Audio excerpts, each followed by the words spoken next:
Ustadz, pagi ini saya dapat postingan seperti ini Ustadz. Siapa sebetulnya pengikut salaf? Aswaja, imamnya Imam Hanafi, Maliki, Syafi'i, Hambali. Sedangkan Wahabi, itu imamnya Ibnu Taimiyah, Muhammad bin Abdul Wahab, Abdullah bin Baz, Syekh Albani. Sedangkan Imam Hanafi 80 tahun Hijriah, Imam Malik 93 Hijriah, Imam Syafi'i 150. Jadi sebetulnya yang lebih dekat kepada Rasulullah siapa? Wahabi apa Aswaja? Kita katakan Imam Malik, Imam Syafi'i, imam kita semua. Orang-orang yang mengikuti sunnah Nabi SAW pasti akan mengakui bahwa mereka sebagai para ulama. Dan aneh kan kalau misalnya, oh enggak nih ulama milik kami aja, enak aja milik kalian. Ajib. Para ulama itu tidak pernah mengklaim saya milik kalian, saya enggak, ilmu saya untuk setiap orang. Iya. Makanya aneh kalau ada orang mengatakan ulama kami ya ini, ulama kalian ya itu. Enggak, ulamamu ulama kami. Iya. Imam Abu Hanifah ulama kami, Imam Syafi'i ulama kami, Imam Ahmad ulama kami. Para sahabat ulama semuanya, para tabi'in, tabi'ut tabi'in dan yang lainnya, mereka ulama. Tapi perbedaan kita dan kalian adalah kalian mensucikan para ulama, sedangkan kami mengatakan ulama manusia yang bisa jadi diambil dan bisa ditolak. Semuanya dilihat kalau Al-Quran dan hadis sesuai kita ambil. Sementara kalian seakan-akan yang diucapkan ulama pasti benar. Kalian menganggap ulama seakan-akan tidak mungkin salah. Ini perbedaan antara kami dengan kalian. Kami tetap menghormati Imam Syafi'i, Imam Ahmad, dan kami ambil ilmu mereka. Tapi kita lihat mana yang paling kuat dalilnya, itu yang kami ambil. Siapa yang tidak sesuai dengan Al-Quran dan hadis, itu yang kami tidak ambil. Karena kami menganggap bahwa yang maksum hanyalah Rasulullah Sallallahu Alaihi Wasallam. Dan kami meyakini betul menghormati para ulama itu wajib.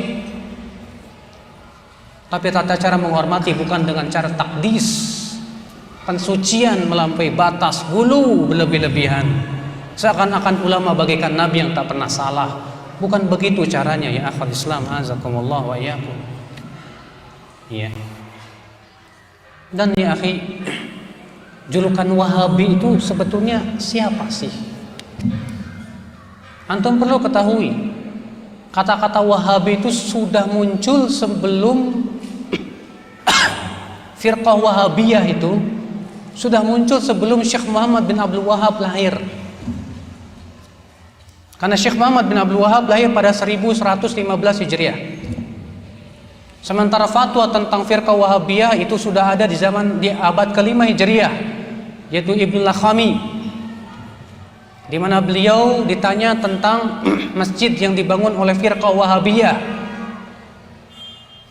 Lalu Imam Ibnu Lakhami mengatakan itu masjid yang harus dihancurkan karena itu masjid dirar. Lalu Wahabiyah yang dimaksud oleh Ibnu Lakhami siapa? Pengikut Abdul Wahab bin Rustum. Dia yang mendirikan firqah Wahabiyah itu di awal-awal abad kedua Hijriah atau ketiga Hijriah di Maroko. Dan memang pemikirannya hancur. Dia mengkafirkan, menghalalkan darah kaum muslimin. Dia mengatakan sholat Jumat tidak wajib, mengatakan jilbab tidak wajib, dan membatalkan banyak syariat Islam. Makanya para ulama mengkafirkan dia. Iya. Sedangkan Syekh Muhammad bin Abdul Wahab lahir pada tahun 1115 Hijriah. Madhab beliau apa? Hambali. Mengikuti fikihnya dalam fikih Ahmad bin Hambal. Jadi beliau tidak mengatakan saya tidak ikut Imam Ahmad, tidak ikut. Justru imam yang 4 itu diikuti oleh Syekh Muhammad bin Abdul Wahab. Bahkan beliau menisbatkan diri kepada madhab Imam Ahmad bin Hambal. Madhab Imam Ahmad bin Hambal. Ikhwatul Islam, azakumullah. Nah inilah Pak, di zaman sekarang ini serampangan orang menuduh Wahabi, awas Wahabi, awas Wahabi, awas Wahabi. Kemudian dibikin sebuah buku yang isinya 100% dusta semuanya. Apa itu? Sejarah berdarah Salafi Wahabi. yang ditulis oleh Idahram. Idahram itu kebalikan namanya Marhadi. Ya. Dibalik jadi Idahram.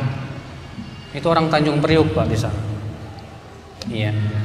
Itu buku isinya kedustaan semuanya isinya. Dusta 100%.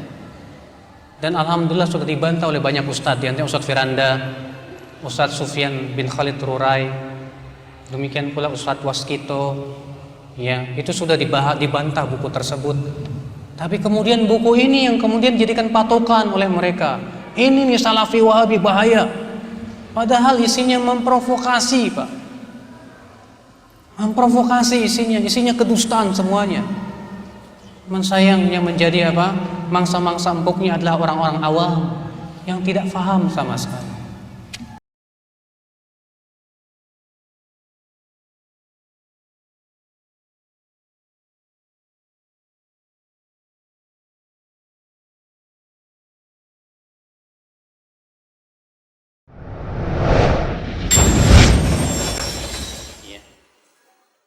Tidak dipungkir lagi bahwa setelah wafatnya para imam, banyak para ulama setelahnya yang menisbatkan diri kepada madhab yang ada. Betul.